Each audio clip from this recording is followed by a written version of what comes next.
नमस्कार, कंज्यूमर अड्डा में आपका स्वागत है और आज हम बात करेंगे पोस्ट कोविड रिकवरी गाइड की। लेकिन यहाँ खास तौर पे हमारा फोकस होगा दिल के ऊपर। क्यों? क्योंकि इन दिनों बहुत सारी ऐसी खबरें आ रही हैं कि लोगों को कोरोना हुआ, वो ठीक भी हो गए, लेकिन बाद में हार्ट अटैक से उनको अपनी जान से हाथ धोना पड़ा। तो क्या वाकई में ऐसा हो रहा है कि कोरोना का वायरस अब हमारे फेफड़ों के साथ साथ हमारे दिल को, यानी जो हमारे शरीर का सबसे इंपॉर्टेंट अंग है, वैसे तो सभी इंपॉर्टेंट है लेकिन दिल की जो जगह है वो दिल की ही है, उसको नुकसान पहुंचा रहा है?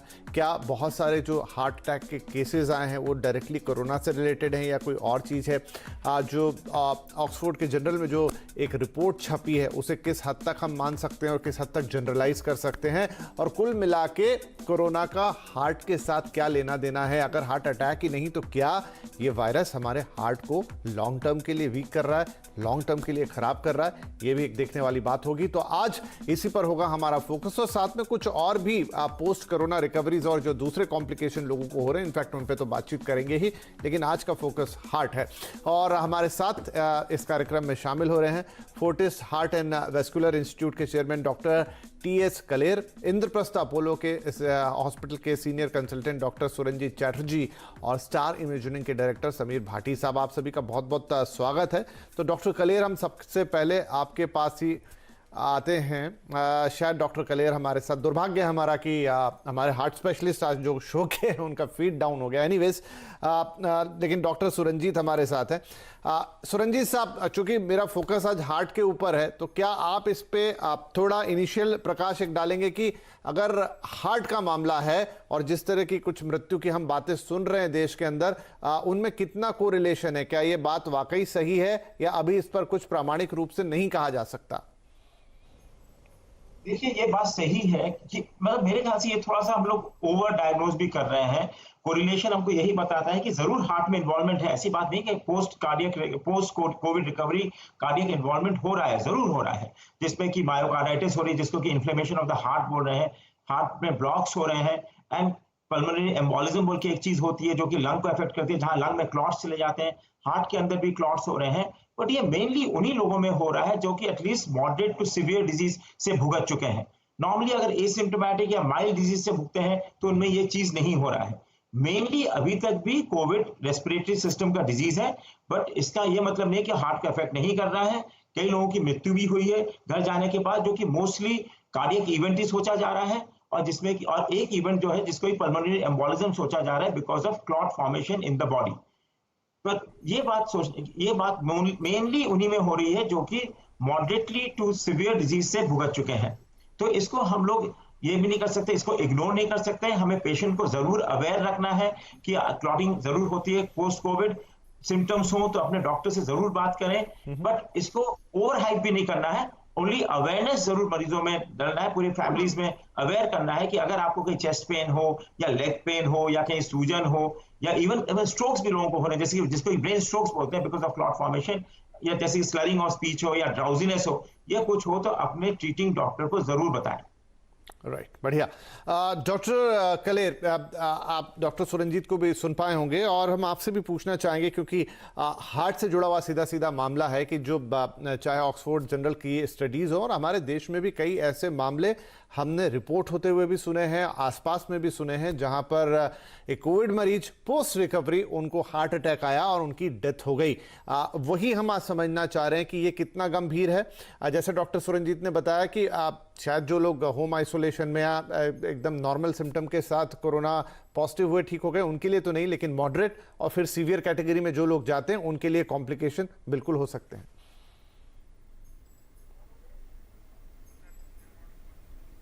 डॉक्टर कलेर, चलिए डॉक्टर साहब से संपर्क हमारा नहीं हो पाया, तो समीर भाटी साहब हैं। समीर साहब, क्योंकि अब हार्ट का मामला है और इसमें तो टेस्ट वगैरह बहुत सारे होते हैं, अगर आप ईसीजी करा लें, आप 2D करा लें और भी जितने तमाम टेस्ट हैं, तो क्या इस समय आपके पास उस तरह के टेस्ट के लिए ज़्यादा रेफरेंस आ रहे हैं? लोग खुद से या फिर डॉक्टर्स के रेफरल पर आपके पास आ रहे हैं जो कोरोना से ठीक हुए हैं या कॉम्प्लिकेशन से निकले हैं और उनसे कहा जा रहा है कि अब आप अपने हार्ट के लिए भी कुछ चेकअप्स कराएं? जी बिल्कुल। वैसे तो बहुत सारी प्रॉब्लम्स को लेकर आ रहे हैं, मतलब टेस्टिंग के लिए स्पेसिफिकली अगर पोस्ट कोविड में बात करूं, और जिस तरह से आज हार्ट के लिए हम फोकस कर रहे हैं, बिल्कुल आ रहे हैं पेशेंट। एक्चुअली जब इस तरह की कंप्लेंट करता है, बिल्कुल क्लासिकल, वो बताता है कि मुझे बहुत चेस्ट में हैवी फील हो रहा है, मुझे ब्रेथलेसनेस भी हो रही है। ऐसे पेशेंट्स भी काफ़ी आ रहे हैं जो बताते हैं इस तरह के।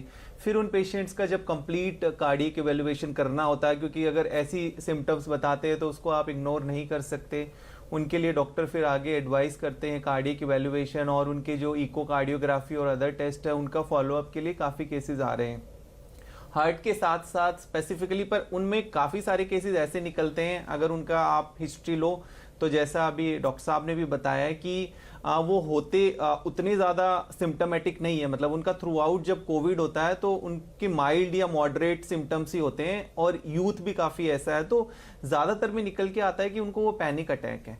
मतलब जब उनका पूरा थोरोली इन्वेस्टिगेशन हो जाता है, जब डॉक्टर कंप्लीट कार्डियक इवैल्यूएशन कर लेता है, तो फाइनली ये लगता है कि नहीं, उनको इस तरह का कोई भी जो है सिम्टम नहीं है। अभी हमने रिसेंटली कल परसों एक पेशेंट देखा, उनको बिल्कुल इस तरह से क्लासिकल सिम्टम वो बता रहे थे कि मुझे बहुत ही ज़्यादा चेस्ट में हैवी पेन है, सब कुछ है, और उनका सब कुछ जब मॉनिटरिंग हुई, मतलब वो अपना ब्रेथलेसनेस का भी कंप्लेंट कर रहे थे, सब कुछ मॉनिटरिंग करने के बाद पता लगा कि नहीं, उनकी सारे पैरामीटर्स नॉर्मल है, सब चीज़ें नॉर्मल है। तो इस तरह के जो है साइकोलॉजिकल भी प्रॉब्लम, मतलब जो एंग्जाइटी और स्ट्रेस की वजह से भी कुछ इस तरह के सिम्टम्स आ रहे हैं। हाँ, इसके साथ साथ जो क्लॉट वाला आप बता रहे हो वो देखे जा रहे हैं। अभी रिसेंटली हमने एक केस किया, उसके अंदर भी एक क्लॉट निकला है, उनका एमआर वीनोग्राफी हुआ है, उसमें क्लॉट आया, वो post Covid recovered young patient. ऐसा आज एक पेशेंट आया, उनको जस्ट मतलब विजन प्रॉब्लम करके आए, वो पोस्ट कोविड रिकवर्ड है, दोनों जो है एल्डरली पेशेंट थे, पर उनको जस्ट विजन की प्रॉब्लम थी, एकदम से उनको लॉस ऑफ विजन का ऐसा कंप्लेंट बताया उन्होंने।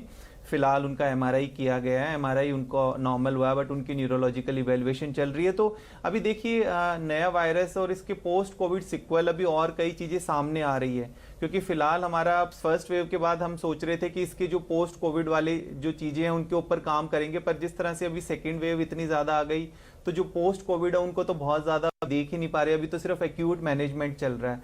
बट डेफिनेटली जो क्लॉट्स वगैरह की प्रॉब्लम है बहुत ज़्यादा तो नहीं, पर आ ज़रूर रही है।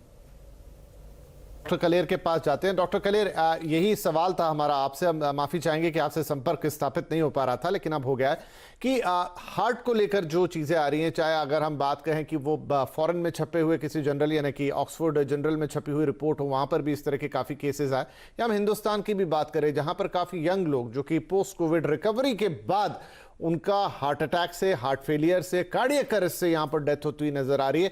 इसको हम कितना कोरिलेटेड माने, कितना एक्यूट है ये, कितना ध्यान रखने वाली और ध्यान देने वाली बात है, क्योंकि अब एक नई टेंशन है अगर ऐसा है तो। हाँ, देखिए वो ऐसी है कि ये जो पोस्ट कोविड रिकवरी वाला सीन है, उसमें ज़्यादा प्रॉब्लम नहीं है वैसे, ज़्यादा डरने की ज़रूरत नहीं है। लेकिन हाँ, ये ज़रूर है कि पोस्ट कोविड रिकवरी के बाद एक गाड़ी के वैल्यूएशन होना चाहिए, एक एको और एक ईसीजी जरूर होना चाहिए, और कम से कम 6-8 हफ्ते लोगों को एक्सरसाइज नहीं करनी चाहिए पोस्ट कोविड। तो ये 2 महीने के लिए ज़रूर प्रिकॉशन रखने की ज़रूरत है, क्योंकि कुछ केसेस ऐसे होते हैं कि within those 2 months some patients उनको या तो क्लॉट बनने के चांस हैं, या हार्ट अटैक होने के चांस हैं, या कई बार इवन सडन कार्डियक डेथ का चांस रहता है। लेकिन ये केस बहुत कम है, इतना ज़्यादा भी भय की ज़रूरत नहीं है, चिंता की ज़रूरत नहीं है, लेकिन कुछ ना कुछ एहतियात जरूर बरतना चाहिए। है कि नहीं, हो सकता है केसेस कम है, लेकिन क्या कोई प्रूवन कोरिलेशन है, या ये बस मैटर ऑफ चांस है? ये मैटर ऑफ चांस ही है कि अभी तक बहुत ज़्यादा इसके बारे में स्टडीज नहीं है कि वाकई इसका रिलेशन है। लेकिन हाँ, जरूर है कि कुछ केसेस को कार्डियक प्रॉब्लम होती हैं, और ये प्रॉब्लम ये है कि कुछ यंग लोगों को भी ऐसी प्रॉब्लम होती है, ये नहीं कि सिर्फ बुजुर्गों को होती है। तो 1.5 या 2 महीने के तकरीबन रिकवरी के बाद हम रिकमेंड करते हैं कि एक कार्डियक इवैल्यूएशन होनी चाहिए। जी, तो मतलब आप कह रहे हैं कि जो भी पेशेंट यहाँ कोरोना से ठीक हो रहा है तो उसे कार्डियक इवैल्यूएशन एक बार उसको स्पेशलाइज डॉक्टर से मिलकर अपने आप को इवैल्यूएट कर लेना चाहिए ही चाहिए। डॉक्टर सुरंजीत, अगर चूंकि अब ये मामला है कि फेफड़ों पे भी इन्फेक्शन हो रहा है, अगर आप उससे बचे तो आगे लॉन्ग टर्म में क्लॉट आ जाना या स्ट्रोक आ जाना या फिर आपको हार्ट अटैक आ जाना, इस तरह की बात, भले ही ये मामले अभी कम है, तो क्या ये सारा अंतर इसलिए आ रहा है क्योंकि पिछली वेव में हमने इस तरह की बातें बहुत ज्यादा नहीं सुनी थी? ये जो वेरिएंट चेंज हुआ है, वायरस चेंज हुआ है, ये उसके कारण इस तरह की चीजें हैं जिससे अभी हम बहुत ज्यादा परिचित नहीं है? जैसे मैंने पहले भी बोला है कि मोस्टली ये जो कॉम्प्लिकेशन हम लोग देख रहे हैं वो मॉडरेटली सीवियर या सीवियर केसेस में देख रहे हैं। इस बार का जो वेव है उसमें थोड़ा सा number of the proportion of cases जो कि मॉडरेटली सीवियर या सीवियर है वो ज्यादा है। थोड़ा बहुत इसमें कंट्रीब्यूशन ये भी है कि मरीजों को पूरा अच्छा इलाज नहीं मिल पा रहा है because of lack of beds, because of number of cases जो कि इतने बढ़ गए हैं, तो उससे भी थोड़ी सिवियरिटी ऑफ द इलनेस बढ़ गई है क्योंकि इनको उतना अच्छा इलाज अभी नहीं मिल पा रहा है जो कि हमने लास्ट वेव में दिया। लास्ट वेव में भी ऐसा नहीं है कि लास्ट वेव में नहीं था, ये हमने कॉम्प्लिकेशन बल्कि लास्ट वेव से ही सीखा है, जहाँ की हमने पल्मोनरी एम्बोलिज्म देखा जो कि क्लॉट बन जाते हैं लंग्स में, हमने हार्ट अटैक्स भी देखे, हमने मायोकार्डिटिस जो इन्फ्लेमेशन ऑफ द हार्ट है वो भी देखा, स्ट्रोक्स भी देखा, इवन हम लोगों ने नसों का इन्वॉल्वमेंट भी देखा। ये सब हम लोग लास्ट वेव से ही सीखे अभी तक। तो बल्कि जो नया वेव वाली बात है उसका जो पोस्ट कोविड कॉम्प्लिकेशन अभी तो और उभर के आना है, क्योंकि ये तो हमारा सिर्फ 15 दिन 1 महीना की अभी तक बात है। स्पेशली अगर मुंबई को छोड़ दिया, अभी दिल्ली या नॉर्दर्न इंडिया दूसरे स्टेट्स में जो है अभी तक तो वो रियली पोस्ट कोविड स्टेट में उतना घुसे ही नहीं है। जब ये और 1-1.5 महीना निकलेगा तब हम लोगों को और पता लगेगा कि पोस्ट कोविड सीक्वली इस वाले स्ट्रेन में कितना डिफरेंट है या कितना खतरनाक है as compared to the last wave. It was definitely there in the last wave. We have learned from it, and इस बार हम लोग बल्कि ज्यादा अवेयर है about these complications, and at least हमारे हॉस्पिटल से जहाँ पे हम लोग डिस्चार्ज पेशेंट को करते हैं उनको हम जरूर समझा के भेजते हैं कि ये प्रॉब्लम हो सकते हैं। और डॉक्टर क्ले ने जैसे बोला कि एक आध बार जरूर कार्डियक असेसमेंट हो जाना चाहिए at 6 to 8 weeks of recovery from COVID, especially in patients जो कि moderately severe या severe बीमारी से गुजर चुके हैं। राइट तो डॉक्टर क्लेयर, ऐसे लोग जिनको हिस्ट्री रही है हार्ट से रिलेटेड कम या ज्यादा, उनके लिए ये खास तौर पर थोड़ा ज्यादा ध्यान रखने वाली बात है, वो इस चीज को फोकस करें, अपना रिकवरी के बाद प्रॉपर एक एनालिसिस कराएं, अपने डॉक्टर से कंसल्ट करें, ऐसे लोगों पर ज्यादा खतरा हो सकता है? नहीं, बिल्कुल ठीक कहते हैं आप कि जो जैसे डॉक्टर सुरंजीत ने भी कहा है कि कम से कम जिन लोगों को मॉडरेट या सीवियर डिजीज हुई है उनको तो डेफिनेटली कार्डियक इवैल्यूएशन कराना चाहिए, उनका तो जरूरी कराना चाहिए। जिन लोगों को माइल्ड डिजीज़ हुई है, ज़्यादा सिम्टम नहीं है और उन लोगों को शायद इतनी ज़रूरत नहीं है, लेकिन फिर भी बात यह है कि एग्जैक्टली कि कोविड के बाद कितनी कार्डियक कॉम्प्लिकेशन होएंगी, न्यू वेरिएंट के साथ क्या होगा, ये हमें अभी पता नहीं है। ये तो अभी फॉलोअप के बाद ही पता चलेगा। लेकिन ये ज़रूर है कि कोविड की जो पहली वेव आई थी उसमें हमने सीखा है कि वीनस थ्रोम्बोसिस होती है, वेन्स में क्लॉट बनते हैं, वही क्लॉट फेफड़े में जा सकते हैं, पल्मोनरी एम्बोलिज्म जिसको बोलते हैं, और वही ऐसा ही क्लॉटिंग जो है हार्ट वाली नाड़ियों में, कॉर्नरी आर्टरीज में बन सकते हैं। और कई लोगों को बल्कि ज़्यादा ब्लॉकेज नहीं होते और सिर्फ क्लॉट बनने की वजह से भी हार्ट अटैक होते हैं कोविड की वजह से, क्योंकि कोविड में क्या होता है कि ब्लड की जो कोगुलेबिलिटी है, क्लॉट बनने की जो कैपेबिलिटी है वो बढ़ जाती है, तो इसलिए ये सारी की सारी कॉम्प्लिकेशन जो हैं होती हैं कोविड के साथ। जी, तो डॉक्टर सुरंजीत, ये जितनी बातें की डॉक्टर साहब ने, अभी क्लेयर साहब ने की, तो इनके लिए कोई पर्टिकुलर टेस्ट अवेलेबल है, कोई स्लॉट के आप जाके बोलें कि मेरे ये टेस्ट, मतलब डॉक्टर्स तो लिख ही देंगे, लेकिन फिर भी अगर हम नाम से बताएं तो कोई पर्टिकुलर टेस्ट है जो आपको कराने ही चाहिए? 2 टेस्ट जो कि हम एज अ फिजिशियन हम लोग बहुत रेकमेंड करते हैं इस CRP and D dimer. CRP थोड़ा इन्फ्लेमेशन दिखाता है, जब भी इन्फ्लेमेशन बॉडी में होगी तो थोड़ा क्लॉट फॉर्मेशन का भी चांस ज्यादा होगा। और दूसरा एक डी डाइमर बोलते हैं जो कि एक इनडायरेक्ट इंडिकेटर होता है of clot formation in the body. So ये दो तो सिंपल ब्लड टेस्ट हैं जिसको कि मैं तो काफी फॉलो करता हूं अपने मरीजों में जब भी उनको मैं डिस्चार्ज करता हूं। People might say that you are over investigating, but मैं तो इस प्रिंसिपल को जरूर फॉलो करता हूं। और जैसे दूसरा है इकोकार्डियोग्राफी एंड ईसीजी, ये थोड़ी बेसिक टेस्ट है जिससे कि पता लग सकता है, या अगर किसी को एक्यूट हो रहा है तो जिसको ट्रॉपाई बोला जाता है उसको भी आप कर सकते हैं। बट इकोकार्डियोग्राफी ईसीजी जो है वो उसको करके हमें जरूर प्लान में रखना चाहिए पोस्ट कोविड रिकवरी में कि एक बार इको और ईसीजी करा लें। और ये जो सिंपल ब्लड टेस्ट है like CRP, D dimer should also be followed up.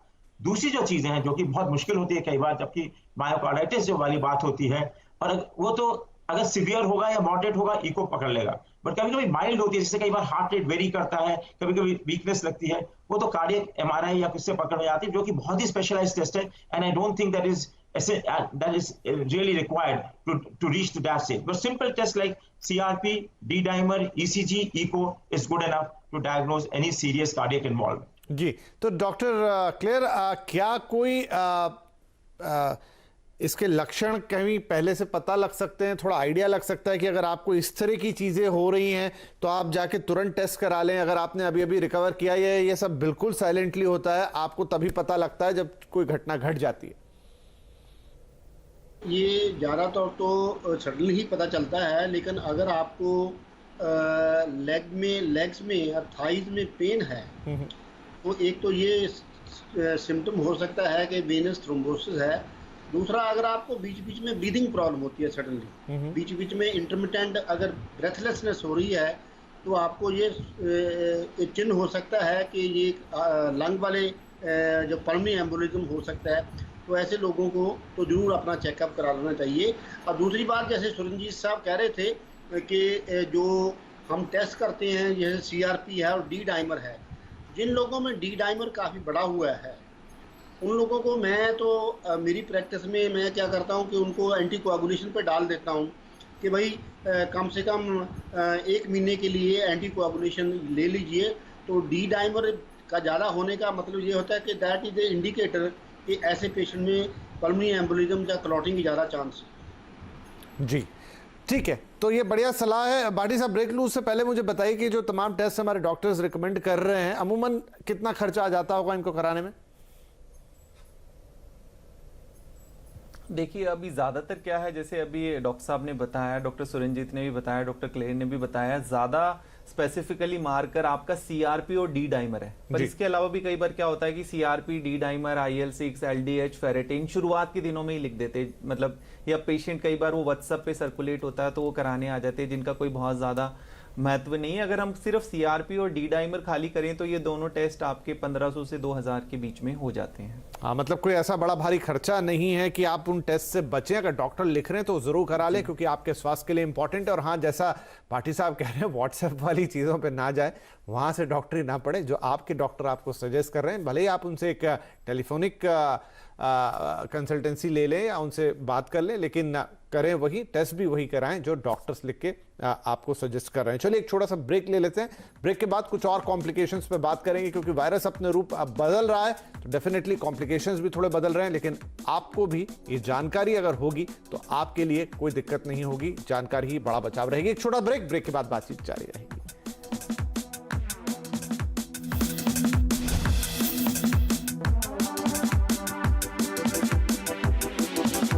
से जो गुजर चुके हैं उनको तो हार्डली एनी प्रॉब्लम हो रहा है। Okay. जो मॉडरेट है उसमें एक ये मॉडरेट सिवियर में लंग फाइब्रोसिस हो जाता है, लंग सिकुड़ जाता है एकदम, और वो जब हो जाता है तो वो एक बहुत मुश्किल चीज है इलाज करने का। माइल्ड हो तो body with physiotherapy, deep breathing exercise सब इंप्रूव कर जाते हैं। कुछ दवाइयां भी हैं जिसका कि बहुत प्रूवन रोल तो नहीं है, जिसको कि हम लोग इस्तेमाल कर रहे हैं, बेनिफिट देख रहे हैं, पर मेरे ख्याल से this is the time. Body is the best healer. जो आदमी का जो हीलिंग पावर होता है, जो अपना हीलिंग पावर होता है, वो बेस्ट होता है। तो बॉडी अपने आप उस चीज को हील करती है, along with some supportive medication which we use for anti lung fibrosis, physiotherapy. इससे तो lung fibrosis is a major complication. दूसरा होता है क्योंकि लंग थोड़ा सिकुड़ गया तो सांस की दिक्कत हो जाती है कई लोगों को पोस्ट कोविड रिकवरी। इसका भी ध्यान रखना है। Again with physiotherapy, deep exercises and with deep breathing exercise सब सीख लें। योगा बहुत हेल्प करती है अगर इसको ठीक से किया जाए। You can not do severe yoga, but under guidance अगर योगा करें तो आपकी लंग की कंप्लायंस, लंग की जो कैपेसिटी होती है वो इंप्रूव कर सकती है। Right. दूसरा infection, because is a damage lung, तो जब डैमेज लंग हो जाता है तो थोड़ा इन्फेक्शन का चांस इसमें ज्यादा बढ़ जाता है। तो हम लोग, एंड क्योंकि कई बार इन लोगों में स्टीरॉइड्स बहुत यूज हुआ होता है, तो हम लोग देखते हैं कि इन्फेक्शन हो जाता है। तो हम लोगों को तो मेनली केयरफुल रहना है इस पोस्ट कोविड, इसमें इन्फेक्शन ना हो जाए लंग्स में। एंड सेकेंडली फाइब्रोसिस, जो कि थोड़ा डिफिकल्ट होता है, उसको it takes time to improve, maybe 2-3 महीने लग जाते हैं कई बार इम्प्रूव करने में। और जब अगर फाइब्रोसिस बहुत ज्यादा हो जाए, जहां की सांस की तकलीफ बहुत ज्यादा हो रही है, तो एक ट्रीटमेंट जो कि रिकमेंडेड है विच इज लंग ट्रांसप्लांट, जो कि बड़े मुश्किल से होता है, कुछ ही मरीजों में अभी तक हुआ है, but that is another modality. तो तो इस चीज का हम लोग को ध्यान रखना पड़ता है। तीसरी जो चीज है ऑब्वियसली, जो कि हम लोग heart related and lung related, जो इंटर रिलेटेड चीज है, clot formation in the lung, जिसको कि पल्मोनरी एम्बोलिज्म बोलते हैं, कहीं दूसरे के क्लॉट बनता है जाके लंग वेसल्स में चले जाता है, वो बड़ी सीरियस बीमारी होती है। क्योंकि अगर मॉडरेट या मैसिव पल्मोनरी एम्बोलिज्म है तो आपकी लाइफ अचानक खत्म हो सकती है। उस पॉइंट ऑफ व्यू से आपको केयरफुल रहना चाहिए। जैसे कि डॉक्टर क्लेयर ने बोला कि अगर आपको पाँव में सूजन हो रही है, पाँव में दर्द हो रहा है, तो वो चीज अपने ट्रीटिंग फिजिशियन या कार्डियोलॉजिस्ट को जरूर बताएं, जिससे कि उसका इन्वेस्टिगेट किया जाए ठीक टाइम पे। उसके लिए ट्रीटमेंट, जैसे ब्लड थिनर्स आप ट्रीटमेंट दे दोगे तो वो ठीक भी हो जाती है। So you have to be careful, you have to be observant post Covid recovery. एकदम ये नहीं कि अच्छा 14 दिन खत्म हो गया हम एकदम ठीक हो गए, ऐसी बात नहीं होती है। स्पेशली इन मॉडरेट सीवियर या सीवियर इलनेस में आपको अपने बीमारी के लिए ऑब्जर्वेंट रहना पड़ेगा for next 4 to 6 weeks, specially in people who are recovering from a moderate to severe disease. जी चलिए, राहत की बात इतनी कि आप ये कह रहे हैं कि ये केसेस अभी भी बहुत कम है और उन्हीं में दिख रहे हैं जो बहुत ही सीवियर लेवल पे जाकर बीमार पड़ते हैं वहां पर, लेकिन उनकी भी संख्या ठीक ही ठाक है, हो रही है इन दिनों। डॉक्टर क्लेयर, क्या कुछ और ऐसी चीजें, जैसे डॉक्टर साहब ने बताया कि लंग के लिए आप प्रिपरेशन कर सकते हैं, क्या हार्ट के लिए कुछ ऐसी चीजें, क्योंकि किसी को नहीं मालूम वो किस हद तक और कितना बीमार हो जाएगा, तो कुछ ऐसी चीजें जिससे आप अभी से थोड़ा प्रिपेयर करें, चाहे वो खान पान हो, चाहे योगा हो, चाहे ब्रीदिंग एक्सरसाइज हो, जिसमें आपके हार्ट के बचाव के ज्यादा उपाय हो सके? देखिए, उनके लिए वो जो हमारी रूटीन प्रिकॉशन हम सबको बताते हैं, इवन प्री कोविड भी हम कहते थे कि भाई अपना जो वेट है ज़्यादा नहीं होना चाहिए, और अगर किसी को ब्लड प्रेशर की बीमारी है उसका सही इलाज होना चाहिए। सही इलाज का मतलब 130/80 से नीचे रखना है। डायबिटीज़ को कंट्रोल रखना है। हीमोग्लोबिन A1C को 6 और 7 के बीच रखना है। और स्मोकिंग बिल्कुल नहीं करना। स्मोकिंग बहुत डेंजरस है, पर्टिकुलरली अगर साथ में कोविड हो जाए, क्योंकि स्मोकिंग भी एडिशनली क्लॉटिंग बनने के चांस होते हैं इटसेल्फ। इसलिए कई बार क्या होता है कि यंग लोगों में हार्ट अटैक होते हैं, उनको कोई ब्लॉकेज नहीं होते, लेकिन स्मोकिंग की वजह से हो जाते हैं। तो स्मोकिंग बिल्कुल ज़ीरो रखना है। और जिन लोगों को हाई रिस्क है क्लॉट बनने का, जैसे वो कौन लोग हैं, जैसे जो थोड़े मोटे हैं, ओबेसिटी है, जिनमें डायबिटीज़ है, जिनकी स्मोकर रहे हैं पहले, अगर स्मोक करते हैं तो और भी ज़्यादा प्रॉब्लम हो सकती है। तो ऐसे लोगों को, और जिनमें डी डाइमर आपको लगता है कि सिग्निफिकेंटली रेज्ड है, तो ऐसे लोगों को मैं समझता हूं कि एंटीकोआगुलेशन लेनी चाहिए। और वो एंटीकोआगुलेशन कम से कम 4 हफ्ते या 6 हफ्ते के लिए कवर करना चाहिए। दूसरा ये है कि कई लोग आजकल क्या है, बिकॉज ऑफ कोविड, अगर उनको चेस्ट पेन वगैरह सिम्टम हैं भी, वो जाते नहीं हैं, हॉस्पिटल जाने से डरते हैं। तो कई लोगों को ऐसा भी मैंने देखा है कि घर बैठे फ़ोन करते रहे लेकिन इमरजेंसी में नहीं आए, हार्ट अटैक की वजह से डेथ होगी, कोविड की वजह से नहीं है। सो हमें बैलेंस्ड अप्रोच करनी है। इतना डरने की भी ज़रूरत नहीं है। अगर तकलीफ हो रही है तो प्रॉपर प्रिकॉशन लेके उनको डॉक्टर के पास या इमरजेंसी में जाना चाहिए। हाँ, लेकिन अननेसेसरी घर से बाहर नहीं निकलना चाहिए, ये बिल्कुल ठीक है। जब घर में बैठते हो तो आपको थोड़ी एक्टिविटी जरूर करनी है। बैठे नहीं रहना, घर में आप थोड़ी बहुत ही एक्सरसाइज करिए, थोड़ा हल्का योगा करिए, और हाइड्रेशन आपकी अच्छी होनी चाहिए। ये देखिए कि फ्लूइड इनटेक अच्छी चाहिए, यूरिन आउटपुट आपका अच्छा चाहिए, और पॉजिटिव एटीट्यूड मैं समझता हूँ बहुत अच्छी चीज़ है। अननेसेसरी फियर का भी ज़रूरत नहीं है। ऐसे 99% अगर जिनको कोविड होता भी है वो भी उनकी मोर्टेलिटी नहीं होती। तो कोविड का मतलब मौत का गारंटी, मौत की कोई वारंटी वो नहीं आ गई कि डेथ बेल आ गई है इमीडिएटली। तो मोस्टली तो लोग रिकवर करेंगे। हाँ, मोर्टेलिटी जरूर है, लेकिन वो जो पैनिक है वो हमको अवॉइड, बिल्कुल बिल्कुल पैनिक नहीं करना है और इन बातों का ध्यान रखना है। और सही कह रहे हैं डॉक्टर साहब की मोर्टेलिटी रेट यहाँ 1% के आसपास है। 100 में से 99 लोग अभी भी पूरी तरह से ठीक हो रहे हैं। और जो बातें यहाँ डॉक्टर साहब ने बताई है बहुत इंपॉर्टेंट, कैसे आप पॉजिटिव रहें, घर पे क्या काम करते रहें, आइडियल ना बैठें, धूम्रपान इस समय कर रहे हो तो वैसे भी छोड़नी चाहिए, और अभी तो बिल्कुल ही हाथ ना लगाएं, और अपने आप को थोड़ा एक्टिव रखें, क्योंकि बहुत सारे लोग इस समय घर के अंदर बैठे हुए हैं। खान पान का विशेष, और हाइड्रेशन, अपने आप को आप पानी पीजिए और तरल पदार्थ पीजिए, लेकिन हाइड्रेशन और यूरिनेशन ये सब रेगुलर चलते रहना चाहिए, क्योंकि थोड़ा इस समय माहौल बिगड़ गया, आप अपनी रूटीन लाइफ से अलग हटे हुए हैं, और साथ में आप मेंटल प्रेशर भी लेते हैं। ये सारी चीजें मिलाकर आपको बीमार कर सकती है और कोविड के लिए रास्ता खोल सकती हैं कि वो कॉम्प्लिकेट स्टेट में पहुंच जाए। आई होप कि आज जितनी भी बातें यहाँ हमारे पैनल ने की है वो आपके लिए बहुत काम की रहेगी। बस थोड़ा सा ध्यान रखिए इन बातों का भी, और बाकी 2-4 चीजें तो आप जानते हैं कोविड प्रोटोकॉल में बार बार कहने की जरूरत नहीं, वो सब ध्यान रखिए और स्वस्थ रहिए, अपना और अपने आसपास के लोगों का ख्याल रखिए। आप सभी का इस कार्यक्रम में शामिल होने के लिए बहुत शुक्रिया। नमस्कार।